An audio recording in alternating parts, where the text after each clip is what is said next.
Hi everyone, welcome back. This is Enis. Body building ഒരു serious sport അല്ലെങ്കിൽ ഒരു serious പ്രൊഫഷനായിട്ട് എടുക്കുന്ന ഒരുപാട് പേരുണ്ട്. But there are very few people who takes it so seriously like it runs in the blood. ഇന്ന് എൻ്റെ കൂടെ അങ്ങനത്തെ ഒരു വ്യക്തിയാണല്ലോ. ഈസ് എ പോപ്പുലർ ഫിഗർ, ഒരുപാട് വർഷത്തെ experience in body building, lots of titles. നിങ്ങൾക്ക് എല്ലാവർക്കും പുള്ളിയെ പരിചയം ഉണ്ടാവും. The sir name is Rao. It's Sumesh Rao. Hi. Sumesh bhai, thank you for coming. Sumesh bhai, first of all congratulations. Thank you. നമുക്ക് നിങ്ങളെ റീസെൻറ്റ് കോമ്പറ്റീഷൻ മാത്രം എടുക്കാം. ഫെബ്രുവരിയിൽ നടന്ന competitions. February first week mister Kerala, അത് നിങ്ങൾ ഹാട്രിക് വിന്നായിരുന്നു.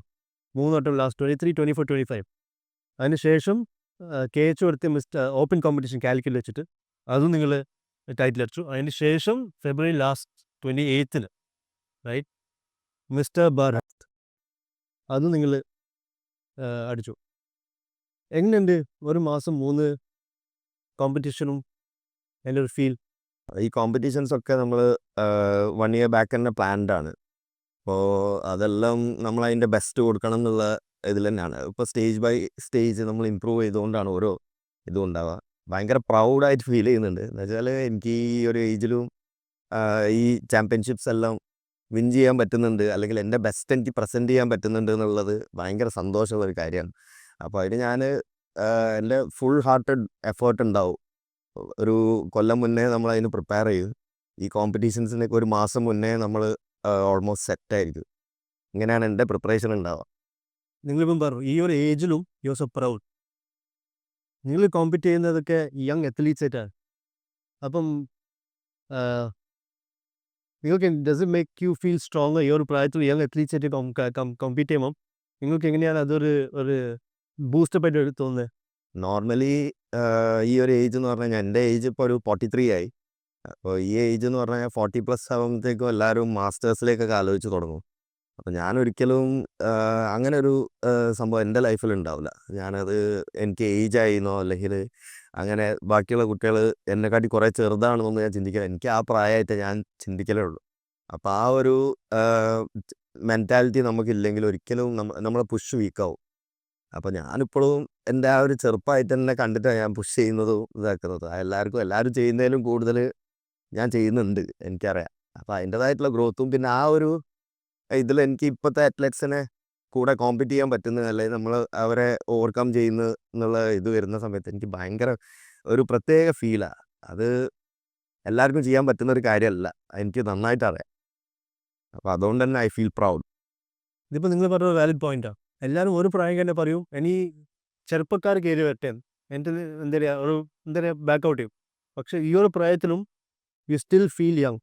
അതാണ് ആക്ച്വലി വേണ്ടത്. അല്ല ഒരു പ്രായം കഴിഞ്ഞാൽ എനിക്ക് പ്രായമായി അപ്പം ഞാൻ ഈ മാറി നിൽക്കട്ടെ, ചെറുപ്പക്കാർ കയറി വരട്ടെ, ഒരു തോട്ട് പ്രോസസ്സേ ശരിയല്ല. റൈറ്റ്. ഇതിപ്പോൾ നിങ്ങൾ ഇത് തുടക്കം എങ്ങനെയായിരുന്നു? എനിക്ക് നിങ്ങൾ 90s സ്റ്റാർട്ട് ചെയ്തിട്ടുണ്ടാവും. എങ്ങനെയായിരുന്നു ബിഗിനിങ്? ചെറുപ്പക്കാർ കയറി വരട്ടെ എന്ന് പറയുന്നത് ഞാനിപ്പോഴും എൻ്റെ നാട്ടിൽ തന്നെ കോമ്പീറ്റ് ചെയ്യാൻ വിടലില്ല. എൻ്റെ നാട്ടിൽ തന്നെ കോമ്പീറ്റ് ചെയ്യാൻ ഞാൻ ഈ ഏജിൽ എന്നെ കോമ്പീറ്റ് ചെയ്യാൻ വിടുന്നില്ല. സീനിയർ ഇതായിട്ട് ഇറങ്ങാനോ ഒരു കോമ്പറ്റീഷൻ അറ്റൻഡ് ചെയ്യാൻ എൻ്റെ നാട്ടിൽ വിടൽ.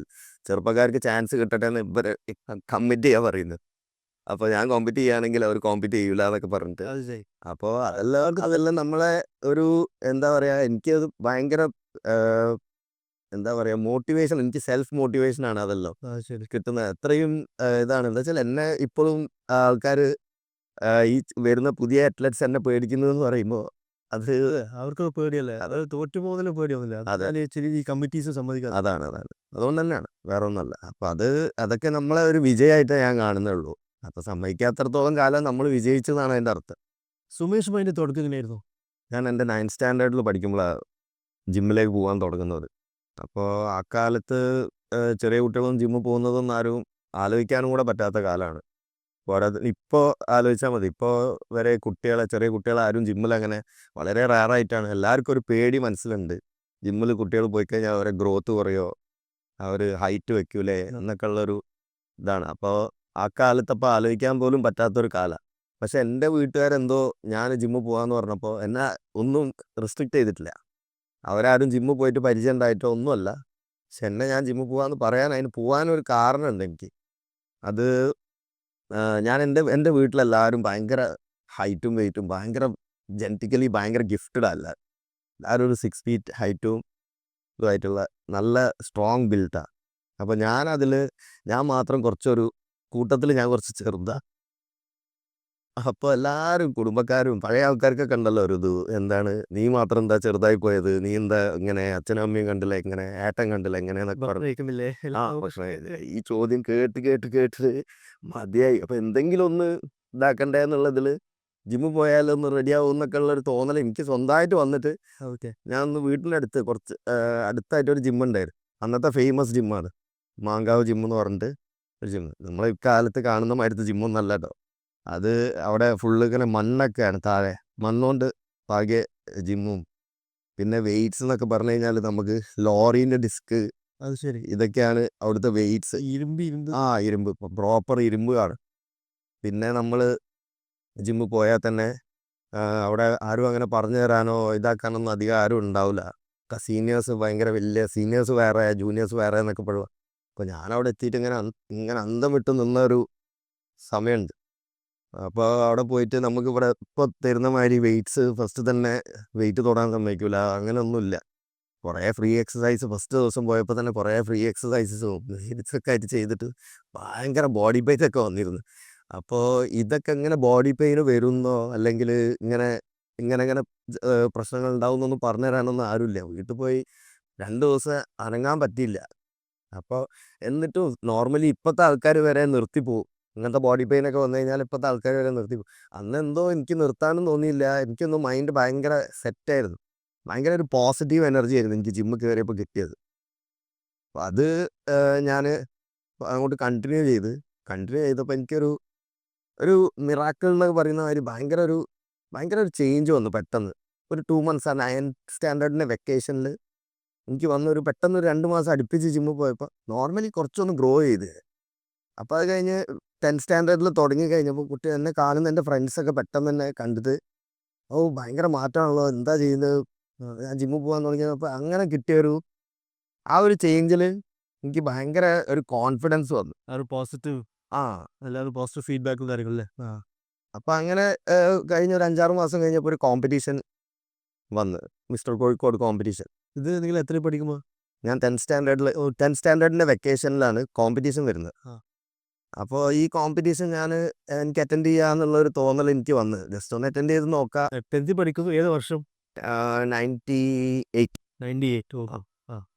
അപ്പോൾ 10th സ്റ്റാൻഡേർഡിൽ ആ വെക്കേഷനിൽ കോമ്പറ്റീഷൻ വന്ന് ആ കോമ്പറ്റീഷൻ അപ്പോഴത്തേക്ക് ഞാനൊരു 5-6 മാസം 7 മാസമോ 8 മാസം അങ്ങനെ എന്തോ, കറക്റ്റ് എനിക്ക് ഓർമ്മയില്ല കേട്ടോ. അപ്പോൾ ആ കോമ്പറ്റീഷൻ അറ്റൻഡ് ചെയ്യാൻ വേണ്ടി കുറച്ച് പ്രിപ്പയർ ചെയ്ത് ഇറങ്ങി ആ സബ് ജൂനിയറാണ് ഞാനന്ന്. അപ്പോൾ സബ് ജൂനിയർ ആ കോമ്പറ്റീഷൻ എൻ്റെ വെയ്റ്റിൽ ഞാനന്ന് 65 അബോ 70 kg കാറ്റഗറിയിലായിരുന്നു. അപ്പോൾ അതിലിറങ്ങിയപ്പോൾ എനിക്ക് എൻ്റെ ക്ലാസ്സിൽ ഞാൻ ഫസ്റ്റ് വന്നു. അന്ന് കുറേ കുട്ടികളുണ്ടായിട്ടൊന്നല്ല കേട്ടോ, ഞാൻ ഭയങ്കര ഫിസിക്കായിട്ടൊന്നല്ല, എന്നാലും കുഴപ്പമില്ലാണ്ട് എനിക്കൊരു ഫസ്റ്റ് കിട്ടി. പക്ഷെ ടൈറ്റിലിൽ ഞാൻ തോറ്റുപോയി. ടൈറ്റിൽ ഞാൻ ഫസ്റ്റ് ഇറങ്ങിയ കോമ്പറ്റീഷൻ എനിക്ക് ഈ തോക്കുക എന്ന് പറഞ്ഞു കഴിഞ്ഞാൽ എനിക്ക് ഭയങ്കര കോൺഫിഡൻസാണ്. ചെറുപ്പത്തിലെ എന്ത് ചെയ്യുകയാണെങ്കിൽ ആ ചെയ്യുന്നതിൽ ഞാൻ ഫുൾ ഹാർട്ടഡ് എഫേർട്ട് ഇടും. എനിക്ക് അന്ന് പറഞ്ഞു അന്ന് എനിക്ക് പറ്റാവുന്ന രീതിയിൽ എന്തൊക്കെ ചെയ്യാൻ പറ്റുമോ ചെയ്തിട്ടാണ് ഞാൻ പോയത്. പക്ഷെ ഒരാളടുത്ത് അന്ന് ഈ വീഡിയോ ഇതൊന്നും ഇല്ലല്ലോ, നമുക്ക് മൊബൈലും ഇതൊന്നുമില്ല. നമ്മളെങ്ങനെയാണ് എന്നുള്ളത് സ്റ്റേജിൽ കാണാനും ഇതൊക്കെ ഭയങ്കര റയറായിട്ട് കിട്ടുന്ന ഒരു ഇതല്ലേ. അപ്പോൾ ആ ഒരു കോമ്പറ്റീഷൻ തോറ്റപ്പോൾ എനിക്ക് ഭയങ്കര സങ്കടമായി, എൻ്റെ വീട്ടുകാർക്കും ഒക്കെ. അപ്പോൾ ഇതെന്തുകൊണ്ട് തോറ്റ് എന്നുള്ളത് പിന്നെ എങ്ങനെ തോറ്റ്, എന്താ കാരണം. അപ്പോൾ നോക്കുമ്പോൾ ഞാൻ പിന്നെ ആ ഒരു വീഡിയോ അവരെ ഇതിൽ കണ്ടപ്പോൾ ആ കുട്ടി ഭയങ്കര മസ്കുലറായിട്ട്, ലീനാണ് ആൾ, പക്ഷെ ഭയങ്കര മസ്കുലറായിട്ട്, നമ്മളെ മേലൊന്നും ആ മസ്കുലാരിറ്റി കാണുന്നില്ല, ഇതില്ല. അപ്പോൾ എനിക്ക് തോന്നി നമ്മൾ ചെയ്യുന്ന ആ ഒരു ഇത് പ്രൊഫഷണലായിട്ടല്ല, എന്തൊക്കെയോ ഒരു പോരായ്മ എനിക്ക് ഫീൽ ചെയ്തു. അപ്പോൾ ഞാൻ ആ കൊല്ലം തന്നെ സ്റ്റേറ്റ് കോമ്പറ്റീഷനൊന്നും നമ്മൾ ഇവിടുന്ന് കൊണ്ടുപോകാൻ സത്യം പറഞ്ഞാൽ ആരുമില്ല. നമ്മൾ ഡിസ്ട്രിക്ട് അസോസിയേഷനൊന്നും, സ്റ്റേറ്റ് എന്നൊക്കെ പറഞ്ഞു കഴിഞ്ഞാൽ എന്തോ ഭയങ്കര പേടിയാണ് എല്ലാവർക്കും, അവിടെ പോയിട്ട് വലിയ കാര്യമില്ല. ആ ടൈമിൽ അസോസിയേഷനൊക്കെ ഉണ്ടോ? ഒറ്റ അസോസിയേഷനായിരുന്നു ആ സമയത്ത്. ഇതുപോലത്തെ 10-15 അസോസിയേഷനോ ഇങ്ങനത്തെ കുറേ 10-15 മിസ്റ്റർ കേരളമാരോ അതൊന്നുമില്ല, ഒറ്റ അസോസിയേഷൻ. അപ്പം അത് ഞാൻ സ്റ്റേറ്റിന് പോയത് എൻ്റെ ഒരു അച്ഛൻ്റെ ഫ്രണ്ടിൻ്റെ കൂടെ. നമ്മൾ ഡിസ്ട്രിക്ട് ടീം പോകുന്ന മാതിരി ഒന്നല്ല, ഞാൻ ഒറ്റയ്ക്കാണ് പോയത്. അന്ന് എന്ത് കൊണ്ടുപോകണം, അവിടെ സർട്ടിഫിക്കറ്റ് എന്ത് കാണിക്കണം എന്നുള്ളതൊന്നും അറിയില്ല. അപ്പോൾ ഞാൻ ഇവിടുന്ന് സ്കൂളിൽ നിന്ന് അറ്റസ്റ്റ് ചെയ്ത ഒരു എൻ്റെ ഇതുമായിട്ട് എൻ്റെ ഏജ് പ്രൂവ് ചെയ്യുന്ന ഒരു സർട്ടിഫിക്കറ്റുമായിട്ട് ഞാൻ പോയി. അങ്ങനെ അവിടെ എത്തിയിട്ട് അത് പറ്റൂല, ഇതിന് നിങ്ങൾക്ക് ഇറങ്ങാൻ പറ്റില്ല, ഇത് വെച്ചിട്ട് പറ്റൂല എന്നൊക്കെ പറഞ്ഞിട്ട് ഞാൻ പത്തനംതിട്ട വരെ ഒരാളും കൂടെ പോയിട്ട് ഞാൻ ആ കോമ്പറ്റീഷൻ കണ്ടിട്ട് തിരിച്ചു വന്നു. അത് ശരി. അപ്പോൾ തിരിച്ചു വന്നപ്പോൾ എനിക്ക് ഏകദേശം ഒരു സ്റ്റേറ്റിൻ്റെ രൂപം കിട്ടി. എങ്ങനെയാണ് സ്റ്റേറ്റ്, എന്താണ് ഇവിടുന്ന്, എന്താ മാറ്റം എന്നൊക്കെ ഉള്ള ആ ഒരു ഐഡിയ കിട്ടി. അപ്പോൾ എനിക്ക് തോന്നി എനിക്ക് ചെയ്താൽ എനിക്ക് എത്താവുന്നതേ ഉള്ളൂ, ഇവർ ഈ പറയുന്ന മാതിരി ഒന്നല്ല. അപ്പോൾ എനിക്ക് ഭയങ്കര കോൺഫിഡൻസ്. അപ്പോൾ അത് കഴിഞ്ഞ് തിരിച്ചു വരുന്ന വഴിക്ക് എന്നെ തോപ്പിച്ച ആളുണ്ടായിരുന്നു നമ്മുടെ ടീമിൽ തിരിച്ചു വരുമ്പോൾ. അപ്പോൾ തോപ്പിച്ച ആളും അയാളുടെ ട്രെയിനറും ഒരു ടീമായിട്ടായിരുന്നു, അവർ നല്ലൊരു ടീം. ഞാൻ ആദ്യമായിട്ട് അങ്ങനെ ഒരു ടീം കാണുന്നു, ഭയങ്കര ടീം വർക്കാണ്. എല്ലാവരും ഇറങ്ങിയ എല്ലാ കുട്ടികളും ഫസ്റ്റ്, ജൂനിയറും സബ് ജൂനിയറും സീനിയർ ടൈറ്റിലും ആ ജിമ്മിലേക്ക് തന്നെയാണ് പോയത്. അപ്പോൾ അവരെന്നെ കണ്ടിട്ട് അന്നേ അവർ നല്ല ഇമ്പ്രസ്ഡ് ആയിരുന്നു. അപ്പോൾ ഞാൻ നന്നാവും എന്നുള്ളൊരു തോന്നൽ ആ കോച്ചിനുണ്ടായിരുന്നു. സജീവേട്ടൻ എന്നായിരുന്നു മൂപ്പരുടെ പേര്. അപ്പോൾ മൂപ്പര് എന്നെ ട്രെയിൻ എന്ന് പറഞ്ഞു, നീ എൻ്റെ അടുത്ത് പറ, ഞാൻ ചെയ്യിക്കാൻ നിന്നെ നോക്കാമെന്ന് പറഞ്ഞു. അപ്പോൾ നീ ഉഷാറാവും എന്നൊക്കെ പറഞ്ഞപ്പോൾ എനിക്ക് തോന്നി ആയിക്കോട്ടെ, എനിക്ക് പോയാൽ. അപ്പോൾ ഡെയിലി കൊയിലാണ്ടി വരെ പോകണം, ശരി. ഇവിടുന്ന് ഇവിടുന്ന് കോഴിക്കോട് നിന്ന് കൊയിലാണ്ടി വരെ. അപ്പോൾ ഞാൻ വീട്ടിൽ പോയിട്ട് ഞാൻ ആലോചിച്ച്, ഞാൻ അച്ഛൻ്റെ അമ്മയുടെ അടുത്തൊക്കെ പറഞ്ഞു, ഞാൻ കൊയിലാണ്ടി വരെ പോവാണ് ഡെയിലി. അവരൊന്നിനും എന്നെ നോ പറയൂല. അപ്പോൾ ഞാൻ എൻ്റെ ചെറിയ ഏജാണ്, എന്നാലും ഓരൊന്നിനും നോ പറയില്ല. ഞാൻ പോയി. ഞാൻ അടുത്ത ദിവസം തന്നെ ഞാൻ പോയി വൈകുന്നേരം ജിമ്മിൽ പോയി ട്രെയിനിങ് കഴിഞ്ഞ് പിന്നെ തിരിച്ചെങ്ങനെ വരണോ, എൻ്റെ വീട്ടിൽ സാധാരണ നോർമലി കാറിൽ കൊണ്ടാക്കുക വരിക അങ്ങനത്തെ ഒരു ഇതിലാണ് ഞാൻ വളർന്നതല്ല. ബസ് യാത്ര ഒന്നും എനിക്ക് അറിയുന്നില്ല. പക്ഷെ ഇതിന് വേണ്ടിയിട്ട് ഞാൻ ബസ്സിൽ പോയി തിരിച്ചു വന്നത്. ഒരാഴ്ച ലോറിയിലൊക്കെയാണ് തിരിച്ചു വന്നത്, ആ ചെറിയ ഏജിലെയാ. അപ്പോൾ ഏജ് ഇത്ര 16 വയസ്സാവുന്നേ ഉള്ളൂ. അപ്പോൾ ആ ഏജിന് ഞാൻ എങ്ങനെ പോയി തിരിച്ചു വന്നിട്ടുണ്ട്. പിന്നെ കുറേ പിന്നെ സ്ഥിരമായത്. പിന്നെ എൻ്റെ അച്ഛന് എൻ്റെ ഇൻട്രസ്റ്റ് കണ്ടിട്ട് എന്നെ ഡെയിലി ഡ്രൈവറുടെ കൂടെയും കസിൻസിൻ്റെ കൂടെയൊക്കെ കാറിൽ പറഞ്ഞേക്കാനോ തിരിച്ചു കൊണ്ടുവരാനൊക്കെ തുടങ്ങി. അപ്പോഴും എനിക്കത് ഭയങ്കര ബുദ്ധിമുട്ടായിട്ട് ഫീൽ ചെയ്ത്. പോയി ട്രാവലിങ് കുറച്ചൊന്ന് ഒഴിവാക്കണം, ഞാൻ നല്ലോണം നന്നാവാൻ തുടങ്ങി, കുറച്ചൊരു പ്രൊഫഷണൽ രീതിയിലേക്ക് മാറാൻ തുടങ്ങി. അങ്ങനെ നെക്സ്റ്റ് ഇയർ കോമ്പറ്റീഷൻ വരുമ്പോഴത്തേക്ക് ഞാൻ അവിടെ താമസിച്ചിട്ട്, അവിടെ തന്നെ ഒരു വീടുണ്ട്, ആ വീട്ടിൽ താമസിച്ച് അവിടെ നിന്ന് എൻ്റെ ഈ കോച്ചെന്നെ കുക്ക് ചെയ്തിട്ട് ഓരോ വീട്ടിൽ നിന്ന് കുക്ക് ചെയ്തിട്ടൊക്കെ ഫുഡും ഇതൊക്കെ തന്ന് നല്ലോണം നോക്കുമായിരുന്നത്. അപ്പോൾ അങ്ങനെ അവിടെ നിന്ന് ആ ട്രെയിനിങ് ഞാൻ ഇതാക്കി. ഞാൻ ഫസ്റ്റായിട്ട് കൊല്ലം സബ് ജൂനിയർ കാലിക്കറ്റ് അടിച്ച്. അപ്പോൾ അത് ഏതാ വർഷം? അത് 98 തുടങ്ങിയ 99 സബ് ജൂനിയർ മിസ്റ്റർ കാലിക്കറ്റാണ്. അപ്പോൾ ആ ഒരു കൊല്ലം അതിൽ സബ് ജൂനിയർ മിസ്റ്റർ കാലിക്കറ്റ് അടിച്ച് അക്കൊല്ലം തന്നെ സബ് ജൂനിയർ മിസ്റ്റർ കേരള വന്ന്. അപ്പോൾ അവിടുന്ന് ഞാൻ ഇതിൽ പത്തനംതിട്ട പോയി എന്ന് പറഞ്ഞില്ലേ, പത്തനംതിട്ട പോയി പറയുമ്പോൾ ഞാൻ ഇവിടുന്ന് പോകുമ്പോൾ കാണുന്നത് ഫസ്റ്റായിട്ട് ഞാൻ ഈ മലപ്പുറം ജില്ലാ ടീമിനെ ഞാൻ ആദ്യമായിട്ട് കണ്ടത്. അതിൻ്റെ അകത്താണ് അധികവും മിസ്റ്റർ കേരളമാരും ജൂനിയർ മിസ്റ്റർ കേരളയും ഇതൊക്കെ അടിക്കുന്ന ആൾക്കാർ. അപ്പോൾ അവരെ കൂടെയാണ് ഞാൻ ഫസ്റ്റ് ഓരോ കമ്പാർട്ട്മെൻറ്റിലാണ് ഞാൻ കയറിയത്. കണ്ടപ്പോൾ വലിയ വലിയ മനുഷ്യന്മാർ, ഭയങ്കര, ഞാൻ എൻ്റെ ലൈഫിന് ഇതുവരെ നമുക്ക് പണ്ട് ടി വിയിലോ അല്ലെങ്കിൽ മാഗസീനിലോ ഒന്നും കാണാനും പോലും കിട്ടാത്ത ഇതല്ലേ. അപ്പോൾ ഫസ്റ്റായിട്ട് കാണുന്ന ഒരു വലിയ മനുഷ്യന്മാർ അവരായിരുന്നു. അപ്പോൾ അവരൊക്കെ അന്ന് എന്നെ ഭയങ്കരമായിട്ട് ഇതാക്കിയിരുന്നു കേട്ടോ. ഞാൻ ഒറ്റയ്ക്ക് ഇങ്ങനെ പോകുന്നതും ഉണ്ടാക്കുന്നതൊക്കെ കണ്ടപ്പോൾ നല്ല സപ്പോർട്ടീവ് ആയിരുന്നു. ഓരോ കൂടെ ഇരുത്തി കുറേ നേരം അങ്ങനെ കുറേ സംസാരിച്ച് എൻ്റെ അടുത്ത് നല്ല ഫ്രണ്ട്ലി ആയിരുന്നു അവർ. എന്നിട്ട് ഈ ഒരു കൊല്ലം കഴിഞ്ഞ് അടുത്ത കൊല്ലം ഞാൻ ഈ ചാമ്പ്യൻഷിപ്പിന് പോയി സബ് ജൂനിയർ കേരള അടിച്ചപ്പോൾ ഇവരെല്ലാവരും കണ്ടപ്പോൾ അവർ ഭയങ്കര ഇതായിരുന്നു, നീ ഭയങ്കര മാറിയല്ലോ, അടിപൊളിയായല്ലോ എന്നൊക്കെ പറഞ്ഞിട്ട് അങ്ങനെ ഭയങ്കര ഒരു നല്ലോണം എന്നെ പ്രോത്സാഹിപ്പിച്ചിരുന്നു. അപ്പോൾ പിന്നെ എനിക്ക് ഈ ഫീൽഡിൻ്റെ അടുത്ത് എനിക്ക് ഭയങ്കര ഇതായി. നമ്മൾ എന്താ ആ ഒരു പ്രായത്തിൽ, എൻ്റെ ഒരു പ്രായത്തിൽ ആരും ഇങ്ങനെ വെൽ ബിൽട്ടായിട്ടോ ഇതായിട്ടോ ഇല്ല. അപ്പോൾ ആ സമയത്ത് തന്നെ ഈ സൽമാൻ ഖാൻ്റെ മൂവിയും അതെ ഇതൊക്കെ ഇറങ്ങുന്നത്. സൽമാൻ ഖാൻ വന്നപ്പോൾ എല്ലാവർക്കും ഈ ഒരു അതായത് ബോഡി വെക്കും. അപ്പോൾ ആ സമയത്ത് എൻ്റെ അച്ഛൻ എനിക്ക് സ്വന്തമായിട്ട് ഇവിടെ ജിം ഇട്ട് തന്നു. 16-ാമത്തെ വയസ്സിൽ എനിക്ക് സ്വന്തം സ്ഥലത്ത് മൂപ്പര് എൻ്റെ ഈ ഇൻട്രസ്റ്റ് കണ്ടിട്ട് എനിക്ക് സ്വന്തമായിട്ട് ആദ്യമായിട്ടൊരു വെൽ എക്യുപ്ഡ് പ്രോപ്പർ ഗ്രൗണ്ട് ഫ്ലോറിൽ ഇതാക്കിയിട്ട് സ്വന്തം കെട്ടിയിട്ട് ഇഷ്ടമുള്ള മാതിരി അവിടെ താമസിക്കാൻ വേണമെങ്കിൽ താമസിക്കാൻ ആൾക്കാർക്ക് വന്നാൽ ഞാൻ എത്ര കഷ്ടപ്പെട്ടിരുന്നു ആ കഷ്ടപ്പാട് ബാക്കിയുള്ളവർക്ക് വരരുത് വെച്ച് ഞാൻ പറഞ്ഞു കൊടുത്ത പ്ലാനിൽ അന്നത്തെ എൻ്റെ ഒരു ഐഡിയ വെച്ചിട്ട് എല്ലാ സൗകര്യമുള്ളൊരു ജിം. അതാ ന്യൂ വേൾഡ്. ഓക്കെ.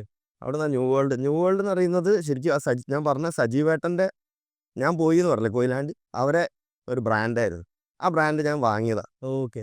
എനിക്കത് അത്രയും ഇഷ്ടപ്പെട്ടിട്ട് ഇതാക്കിയിട്ട് വാങ്ങിയതാണ്. അപ്പോൾ ആ ബ്രാൻഡ് പിന്നെ ഞാൻ അങ്ങനെ കൊണ്ടുപോയി നല്ല രീതിയിൽ. ശരി. 99 സബ് ജൂനിയർ മിസ്റ്റർ കാലിക്കറ്റ് അടിച്ചു. അതിനുശേഷം ഏതൊക്കെ ടൈറ്റിൽസാണ്, ഏതൊക്കെ എത്ര സ്റ്റേജ് ഷോസ്, ഏതൊക്കെ എത്ര ടൈറ്റിൽസ് അടിച്ചിട്ടുണ്ട്? ഞാൻ 99 sub junior Calicut, 2000 sub junior കാലിക്കറ്റാണ്. പിന്നെ ഞാൻ അവിടുന്ന് ഒരു ചെറിയ ബ്രേക്ക് എടുത്തു. ബ്രേക്ക് എടുത്തത് കുറച്ചും കൂടെ അഡ്വാൻസ്ഡ് ട്രെയിനിങ്ങിന് ഇതാക്കാനും, പിന്നെ എൻ്റെ ജിമ്മ് കുറച്ചൊന്ന് കുട്ടികൾ കുറേ പേര് ട്രെയിനിങ്ങിനും ഇതുമായിട്ട് ആ സമയത്ത് വന്നിരുന്നു. അപ്പോൾ അവരെ ട്രെയിൻ ചെയ്യിക്കാനും ഇതൊക്കെ ആയിട്ട് ഞാൻ ചെറിയൊരു ബ്രേക്ക്. അത് ഏത് പ്രായത്തിൽ നിങ്ങൾ അവിടെ ട്രെയിൻ ചെയ്തിട്ടുണ്ട്? ഞാൻ ഈ 16 മുതലേ ട്രെയിനിങ് സ്റ്റാർട്ട് ചെയ്തിട്ട് അറിയാവുന്ന രീതിയിൽ അന്ന് ഭയങ്കര ക്വാളിഫിക്കേഷനോ ഇതിനെ കുറിച്ചിട്ട് ക്വാളിഫൈഡ് ആയിട്ടൊന്നല്ല. പക്ഷെ ഞാൻ എൻ്റെ എക്സ്പീരിയൻസ്, നോളജും എക്സ്പീരിയൻസും. പിന്നെ എനിക്ക് എന്തെങ്കിലും ഡൗട്ട്സ് ഉണ്ടെങ്കിൽ ചോദിക്കാനും സീനിയേഴ്സും ഇവരെല്ലാവരും ഉണ്ടാവും, ചോദിച്ചിട്ടും ഇതൊക്കെ ആക്കിയിട്ട് അങ്ങനത്തെ രീതിയിലുള്ള ട്രെയിനിങ്. പക്ഷെ എന്നാലും മറ്റുള്ളവരെ നിന്ന് കുറച്ച് ഡിഫറെൻ്റ് ആയിരുന്നു നമ്മൾ. അങ്ങനെ 2000 ഇത് കഴിഞ്ഞ് സബ് ജൂനിയർ കാലിക്കറ്റും കഴിഞ്ഞ് ഞാൻ ചെറിയൊരു ബ്രേക്ക് എടുത്ത്. പിന്നെ 2003 ഞാൻ രണ്ടാമത് പ്രിപ്പറേഷൻ തുടങ്ങി. അത് തുടങ്ങിയത് ഞാൻ തൃശ്ശൂരിലേക്ക് പോയിട്ടാണ്. അപ്പോൾ ഈ ബോഡി ബിൽഡിങ്ങിൻ്റെ ഹബ്ബ് എന്ന് പറഞ്ഞു കഴിഞ്ഞാൽ തൃശ്ശൂരാണ് സത്യം. എന്താ വെച്ചാൽ എല്ലാ മിസ്റ്റർ കേരള ടൈറ്റിലും മിസ്റ്റർ ഇന്ത്യ ടൈറ്റിലും ഇതെല്ലാം വരൽ തൃശ്ശൂരിലെ ബോഡി ബിൽഡിംഗ് ടീമിൽ നിന്നാണ് വരിക. അപ്പോൾ അവിടുത്തെ കോച്ച്, ഹെഡ് കോച്ച് എന്ന് പറഞ്ഞു കഴിഞ്ഞാൽ VM ബഷീർ സാറാണ്. അപ്പോൾ ബഷീർ ഖാൻ വിളിക്കും നമ്മൾ. അപ്പോൾ മൂപ്പരടുത്ത് ട്രെയിൻ ചെയ്യണം എന്നുള്ള, പോയിട്ട് എനിക്ക് ട്രെയിൻ ചെയ്യണം എന്നുള്ള വലിയൊരു ആഗ്രഹമായിരുന്നു. അപ്പോൾ ഞാൻ ബെസ്റ്റ് എവിടുന്ന എടുക്കാൻ പറ്റുക അത് സെലക്ട് ചെയ്തിട്ട് പോവും. അപ്പോൾ അതിന് ഞാൻ റെഡി ആയിരുന്നു പോകാനും. അപ്പോൾ ബഷീർ ഖാനെ കണ്ടു കിട്ടുക, അല്ലെങ്കിൽ സംസാരിക്കുക എന്നൊക്കെ പറഞ്ഞു കഴിഞ്ഞാൽ ഭയങ്കര കാലത്ത് ഭയങ്കര ബുദ്ധിമുട്ടാണ്, ആരുമില്ല നമ്മൾ ഇതാക്കാനും. പിന്നെ എൻ്റെ ഒരു ഫ്രണ്ട് ഉണ്ടായിരുന്നു, ഷാജു AU എന്ന് പറഞ്ഞിട്ട്, ആംബസഡറാണ്, ഇൻ്റർനാഷണൽ ആംബസഡർ. അപ്പോൾ അവരായിട്ട് നമ്മൾ നല്ല എൻ്റെ നല്ല ഫ്രണ്ടാണ്. അപ്പോൾ അവൻ്റെ അടുത്ത് പറഞ്ഞ് ഞാൻ ബഷീർ ഖാൻ്റെ അടുത്ത് ഇവനെ കൊണ്ട് റെക്കമെൻഡ് ചെയ്യിച്ച്, അങ്ങനെ ഞാൻ 2004 മിസ്റ്റർ കാലിക്കറ്റിനും കേരളയ്ക്കും വേണ്ടിയിട്ട് ഞാൻ പ്രിപ്പയർ ചെയ്യാൻ വേണ്ടിയിട്ട് തൃശ്ശൂർ പോയി നിന്ന് അവിടെ എനിക്ക് ശരിക്കും ഞാനൊരു ചെറിയൊരു ലോഡ്ജോ അല്ലെങ്കിൽ ഹോട്ടലോ എന്തെങ്കിലും നിന്നിട്ട് ട്രെയിൻ ചെയ്യാനായിരുന്നു പ്ലാൻ. അപ്പോൾ അതൊരു സുഖമായിട്ടുള്ളൊരു ഇതല്ലായിരുന്നു. ആ ജിമ്മായിട്ടുള്ള ഒരു അറ്റാച്ച്മെൻറ്റ് കിട്ടുന്നില്ലേ, കുറച്ച് ദൂരെയാണ് കിട്ടിയത്. അപ്പോൾ ഞാനത് മാറിയിട്ട് ഞാൻ ബഷീർ ഖാൻ്റെ അടുത്ത് ചോദിച്ചു, ഞാൻ ഈ ജിമ്മിൽ തന്നെ നിൽക്കട്ടെ എന്ന് ചോദിച്ചു. അപ്പോൾ ബുദ്ധിമുട്ടാവും എനിക്ക്, അപ്പോൾ ചെറിയ പ്രായമല്ലേ, ഫുഡ് കുക്ക് ചെയ്യാനും ഉണ്ടാക്കാനും ഒക്കെ എല്ലാത്തിനും ബുദ്ധിമുട്ടാവില്ലേ എന്നൊക്കെ ചോദിച്ചപ്പോൾ അവിടെ ഒരാൾ നിൽക്കുന്നുണ്ടായിരുന്നു. Already മൂപ്പരൊരു body ബിൽഡറാണ്. മൂപ്പരാണ് ആ ജിമ്മ് ക്ലീൻ ചെയ്യാനും ഉണ്ടാക്കാനൊക്കെ നിന്നിരുന്ന ഒരാൾ. അപ്പോൾ ഞാൻ പറഞ്ഞു, ഞാൻ മൂപ്പരോടെ നിന്നോളാം, കുഴപ്പമൊന്നുമില്ല, നിന്നോളാന്ന് പറഞ്ഞാൽ അങ്ങനെ ജിമ്മിൽ മേലെ അവിടെ ഇങ്ങനെ സിമൻറ്റ് തേച്ചിട്ട ഒരു ഇതായിരുന്നു. അങ്ങനെ കിടക്കാനും ഇതിനൊന്നും സൗകര്യമൊന്നുമില്ല, പായ വിരിച്ചിട്ടൊക്കെ കിടക്കണം, നല്ല ചൂടാണ്. അവിടെ നിന്ന്, അപ്പോൾ അവിടെ നിന്നപ്പോൾ ഈ സീനിയർ ബോഡി ബിൽഡേഴ്സൊക്കെ എന്നെ കണ്ടിട്ട് ഇങ്ങനെ ചിരിക്കും, എത്ര ദിവസം നിൽക്കും, എന്താണ് വലിയ രസമുള്ള പരിപാടിയൊന്നുമല്ല എന്നൊക്കെ പറഞ്ഞ് എല്ലാവരും എന്നെ ഇങ്ങനെ ഇതാക്കും. മോട്ടിവേഷന് പകരം ഡീമോട്ടിവേറ്റ് ചെയ്യാനാണ് നോക്കുക. അപ്പോൾ അവർ ആരും ഒരു വിശ്വസിക്കാൻ കുറച്ച് ബുദ്ധിമുട്ടുള്ള ഒരു കാര്യമാണ് എല്ലാവർക്കും. അപ്പോൾ ഞാൻ എൻ്റെ മനസ്സിൽ ഒറ്റ ലക്ഷ്യമുള്ളൂ, എനിക്കിത് ചെയ്യണം, മുന്നോട്ട് പോകണം. അപ്പോൾ ഞാനതൊന്നും പിടിക്കലൊന്നുമില്ല. 2 ആഴ്ച കൂടുമ്പോൾ വീട്ടിൽ പോകും, വരും. എന്നെ ഭയങ്കരമായിട്ട് ഹെൽപ്പ് ചെയ്തിരിക്കുന്ന ആളാണ് ബാബുണ്ണൻ എന്ന് പറഞ്ഞിട്ട്, ഒരു ബോഡി ബിൽഡറാണ്, തമിഴ്നാട്ടുകാരനാണ്. ബഷീർ ഖാൻ ഇതാക്കിയിട്ട് റെയിൽവേയിൽ ജോലിയാക്കി, ഈ ബോഡി ബിൽഡിംഗ് തന്നെ റെയിൽവേയിൽ ജോലിയാക്കി കൊടുത്ത ഒരാളാണ്. പക്ഷെ മൂപ്പര് താമസിക്കലും ഇതൊക്കെ അവിടുന്ന്. എന്നെ എൻ്റെ ഡ്രസ്സ് കഴുകാനും ഉണ്ടാക്കാനും എല്ലാത്തിനും ഹെൽപ്പ് ചെയ്ത്, കുക്കിങ്ങിലൊക്കെ സഹായിച്ചിരുന്ന ഒരാളാണ്. അപ്പോൾ അവിടുന്ന് ഞാൻ കണ്ടിന്യൂ ചെയ്ത് 2003 മുതൽ 2004 വരെ കണ്ടിന്യൂ ചെയ്ത് ഞാൻ ചെയ്ത്. അപ്പോൾ ഞാൻ അന്ന് ജൂനിയറാണ് ശരിക്കും. അപ്പോൾ 19-20 വയസ്സാവുന്നേ ഉള്ളൂ. അപ്പോൾ ജൂനിയർ കോമ്പറ്റ് ചെയ്യാൻ വേണ്ടിയിട്ടായിരുന്നു ഇതാക്കിയത്. പക്ഷേ ഞാൻ എല്ലാവരും എൻ്റെ അടുത്ത് ജൂനിയർ ചെയ്യാൻ പറഞ്ഞത്, എൻ്റെ മനസ്സിൽ ജൂനിയറൊന്നുമില്ല, എനിക്ക് ആ ജൂനിയറൊന്നും ഞാൻ ചിന്തിക്കുന്നേ ഇല്ല. ഞാൻ അന്ന് ഇവിടുത്തെ സീനിയർ ബോഡി ബിൽഡർ ആരാണോ അവരുടെ കൂടെ കോമ്പറ്റ് ചെയ്യാനുള്ള സീനിയറിൽ ഇറങ്ങാൻ വേണ്ടിയിട്ട് ഞാൻ പ്ലാൻ ചെയ്തിട്ട് ഇതാക്കിയതാണ്. അപ്പോൾ ആ കൊല്ലം സീനിയർ ഇറങ്ങി ഞാൻ സത്യം പറഞ്ഞാൽ അടിക്കേണ്ട ഒരു ടൈറ്റിലാണ് ഞാൻ. പക്ഷേ എൻ്റെ ഡീഹൈഡ്രേഷൻ വന്നിട്ട് ഞാൻ ലാസ്റ്റ് മിനിറ്റിൽ സ്റ്റേജിൻ്റെ മുകളിൽ തന്നെ ബാക്ക് ഓഫ് ചെയ്ത്. അപ്പോൾ ആ ടൈറ്റിൽ എനിക്ക് കിട്ടിയില്ല. അങ്ങനെ ആ നിങ്ങൾ ആക്ച്വലി 20ാമത്തെ വയസ്സിലാണ്, സീനിയർ കോമ്പറ്റ് ചെയ്യുന്നത്. പക്ഷെ അത് ആക്ച്വലി സീനിയറിന്റെ അല്ലല്ലോ അത്. അല്ല എനിക്ക് ജൂനിയർ ഇറങ്ങിയാൽ മതി ശരിക്കും. പക്ഷെ എനിക്ക് സീനിയർ, എനിക്ക് മേലോട്ട് മാത്രം ചിന്തിച്ച് ചെയ്യുന്ന ഒരു ടൈപ്പ് അത്ലറ്റാണ്. അപ്പോൾ എനിക്കങ്ങനെ ഈ ചെറിയ ഇതിൽ നിൽക്കുക അങ്ങനെ ചിന്തിക്കുന്നില്ല. ആളടുത്ത് വലിയ ആളടുത്ത് തോറ്റോട്ടെ, പക്ഷെ നമുക്കൊരു ടൈറ്റ് കൊടുക്കാൻ പറ്റുക അല്ലെങ്കിൽ അയാളെ തോൽപ്പിക്കാൻ പറ്റുക അയാൾക്കല്ല, എനിക്കൊന്നും പോകാനില്ലല്ലോ. അവരോട് കോമ്പീറ്റ് ചെയ്യാൻ കോമ്പറ്റ് ചെയ്യാന്നുള്ള വലിയ ആൾക്കാരുടെ അടുത്ത് കോമ്പറ്റ് ചെയ്യാന്നുള്ളൊരു ഇതായിരുന്നു, മെൻറ്റാലിറ്റി ആയിരുന്നു. അപ്പോൾ അതിൽ ഞാൻ ഓൾമോസ്റ്റ് ജയിച്ച്. പക്ഷെ എന്നാലും ആ സ്റ്റേജിൽ പക്ഷെ ഞാൻ ലാസ്റ്റ് മിനിറ്റിൽ ഞാൻ ഇതായിപ്പോയി, ബ്ലാക്ക് ഔട്ട് ആയിപ്പോയി. അത് ആ കൊല്ലം അത് കഴിഞ്ഞ് 2004 ഞാൻ പിന്നെ കോമ്പറ്റീഷൻസ് വിട്ടു. പിന്നെ 2006 രണ്ടാമത് പ്രിപ്പയർ ചെയ്ത് 2006 പ്രിപ്പയർ ചെയ്ത് ഞാൻ അക്കൊല്ലം ഫസ്റ്റായിട്ട് സീനിയർ, അക്കൊല്ലം അപ്പോഴും ഞാൻ 22 വയസ്സ്, സീനിയർ മിസ്റ്റർ കാലിക്കറ്റും സീനിയർ മിസ്റ്റർ കേരള ടൈറ്റിലും 2006 ഞാൻ ആദ്യമായിട്ട് കോഴിക്കോടിലേക്ക് ഒരു മിസ്റ്റർ കേരള ടൈറ്റിൽ കൊണ്ടുവരുന്നത് ഞാൻ ഫസ്റ്റ് ടൈം. ഓക്കെ. അപ്പോൾ ആ റെക്കോർഡ് 2006 മുതൽ ഇപ്പോഴും എൻ്റെ പേരിൽ തന്നെയാണ്. അത് ഇതുവരെ സത്യം പറഞ്ഞാൽ ശരിക്കുള്ള ഒറ്റ അസോസിയേഷനിൽ കൊണ്ടുവന്ന ഒരു മിസ്റ്റർ കേരള ഞാൻ മാത്രമേ ഉള്ളൂ. ശരി. അത് ആ ടൈമിൽ ഒറ്റ അസോസിയേഷൻ. ഒറ്റ അസോസിയേഷൻ. അത് ഇതിനകത്ത് അസോസിയേഷൻ അത് BBA. ഓ. അപ്പോൾ അന്നൊറ്റ അസോസിയേഷനാണ് നമുക്ക്. അപ്പോൾ ആ കൊല്ലം കഴിഞ്ഞതോട് കൂടിയിട്ട് പിന്നെ അസോസിയേഷൻ സ്പ്ലിറ്റ് ആവാനും ഇതാവാനും തുടങ്ങി. അപ്പോൾ ഈ കോമ്പറ്റീഷൻസിൻ്റെയൊക്കെ എൻ്റെ മനസ്സിലെ ഏറ്റവും വലിയൊരു കോമ്പറ്റീഷൻ, ഇവിടുന്ന് ആരും കേരള പോലും പോകാനോ ഇതാക്കാനോ പ്രോത്സാഹിപ്പിക്കൽ. അപ്പോൾ എൻ്റെ മനസ്സിൽ ഏറ്റവും വലിയ കോമ്പറ്റീഷൻ എന്ന് പറയുന്നത് മിസ്റ്റർ കേരള ആയിരുന്നു. ഒരു മിസ്റ്റർ കേരള അടിക്കണം എന്നുള്ളത്. അപ്പോൾ ഞാനത് അച്ചീവ് ചെയ്തപ്പോൾ എൻ്റെ ആ കോമ്പറ്റീഷൻസിൻ്റെ അടുത്തുള്ള ഒരു താല്പര്യം ലേശം ഒന്ന് കുറഞ്ഞു. അപ്പോൾ കുറഞ്ഞ് ഞാനൊന്ന് എല്ലാ കൊല്ലവും ഞാൻ ഒരു കോമ്പറ്റീഷൻ കഴിഞ്ഞ് 1-2 കൊല്ലം ബ്രേക്ക് എടുക്കും. അപ്പോൾ ആ കൊല്ലം 2006 കഴിഞ്ഞപ്പോൾ ഞാൻ ബ്രേക്ക് എടുത്ത്. പിന്നെ മുന്നോട്ടേക്ക് അങ്ങനെ മിസ്റ്റർ ഇന്ത്യ ചെയ്യണമെന്ന് മനസ്സിലുണ്ട്. പക്ഷെ എന്നാലും പിന്നെ എന്നെ ട്രെയിൻ ചെയ്തിരുന്ന ബഷീർക്ക കോമ്പറ്റീഷൻ ഈ ചെയ്യിക്കൽ ഒന്നും എല്ലാം ഒന്ന് ഇതായി, മൂപ്പര് ഇതായിട്ടുള്ള ഒരു തിരക്കിലേക്ക് പോയി. അങ്ങനെ ഞാൻ നല്ലൊരു കോച്ചില്ല. പിന്നെ ബഷീർക്ക നല്ല നോളജുള്ള കോച്ചാണ്. ബാക്കിയുള്ളവരൊക്കെ എന്ന് പറഞ്ഞു കഴിഞ്ഞാൽ ഒന്നും അറിയില്ല, എന്തൊക്കെയോ ചെയ്യിക്കുക ഇതാക്കുക എന്നുള്ളതാണ്. അത് എനിക്ക് പെട്ടെന്ന് മനസ്സിലാവും. ഞാൻ നല്ല കോച്ചിൻ്റെ അണ്ടറിൽ ചെയ്ത ആളല്ല. അപ്പം അങ്ങനെ നല്ല കോച്ചില്ലാത്തതിനൊന്ന് ഞാൻ ആ സാധനം അവിടെ ഒന്ന് നിർത്തി, പോസ് ചെയ്തു. അപ്പോൾ എപ്പോഴും മനസ്സിൽ പിന്നെ എല്ലാവരും ചോദിക്കും, സുമേഷ് ചേട്ടാ ചെയ്യുന്നില്ലേ നിങ്ങളിനി? അപ്പം ഞാൻ എപ്പോഴും എല്ലാവരുടെ അടുത്തും പോസിറ്റീവായിട്ട് തന്നെ പറയുള്ളൂ, ഞാൻ തിരിച്ചു വരും. അത് പറഞ്ഞിട്ട് 10-17 കൊല്ലം കഴിഞ്ഞതും മനസ്സിലായില്ല. അപ്പോഴത്തേക്കും ഓൾമോസ്റ്റ് നമ്മളെ ഒരു സാധാരണ ബോഡി ബിൽഡിങ്ങിൽ എല്ലാവരും റിട്ടയർ ചെയ്യുന്നതോ അല്ലെ മാസ്റ്റേഴ്സിലേക്ക് പോകുന്ന ഏജായി. അപ്പോൾ ഒരു 37 ഞാൻ പിന്നെ തിരിച്ചു വരുന്നത്. അത് ഓൾമോസ്റ്റ് ഒരു 17 years ഗ്യാപ്പായിരുന്നു. അപ്പോൾ ഈ 17 years എന്തായിരുന്നു? 17 ആയിരുന്നു എന്തെങ്കിലും ഒരു മൈൻഡിൽ എന്തെങ്കിലും പ്രിപ്പറേഷൻ ഉണ്ടായിരുന്നോ, അല്ലെങ്കിൽ എന്തെങ്കിലും ഉണ്ടായിരുന്നോ ഒരു കംബാക്ക് 100%? അങ്ങനെ എങ്ങനെ വരും ഒരു പ്ലാൻ ഉണ്ടായിരുന്നോ? എൻ്റെ മക്കളെ കൂട്ടിയിട്ട് ഒരു ടൂറ് പോവേ ഇതോ എല്ലാ സാധനങ്ങളും എനിക്ക് എൻ്റെ പ്രൊഫഷണൽ ആവശ്യങ്ങൾക്കല്ലാണ്ട് ഞാൻ വേറെ എങ്ങോട്ടും ഞാൻ പോയിട്ടില്ല. ഒന്നുമില്ല. എന്താ വെച്ചാൽ അടി ഉണ്ടാക്കുമ്പോൾ നമ്മളൊരു ഓരോ കോളറിന് പിടിച്ചാൽ വരെ നമ്മൾ ഷോൾഡറിന് ഇഞ്ചുറി വരും. എന്നിട്ട് നമ്മൾ രണ്ടാമത് മെല്ലെ ബിൽഡ് ചെയ്ത് കൊണ്ടുവന്ന്. ആ സമയത്ത് അപ്പോൾ കൊറോണ വന്നു. 2019. സത്യം പറഞ്ഞാൽ ഷോർട്ട് ടെമ്പേർഡ് ആയിട്ടുള്ള ഒരാളാണ്. പെട്ടെന്ന് ദേഷ്യം പിടിക്കും. ഇതൊക്കെയായിരുന്നു എൻ്റെ നേച്ചർ. അപ്പോൾ ഞാൻ അതിൽ നിന്നൊക്കെ മാറിയിട്ടാണ് ഇപ്പോൾ സത്യം പറഞ്ഞാൽ ഈ ഒരു 5-6 കൊല്ലമായിട്ട് എനിക്ക് വന്ന ചേഞ്ച് എന്ന് പറഞ്ഞു കഴിഞ്ഞാൽ ഭയങ്കര ചേഞ്ചാണ്.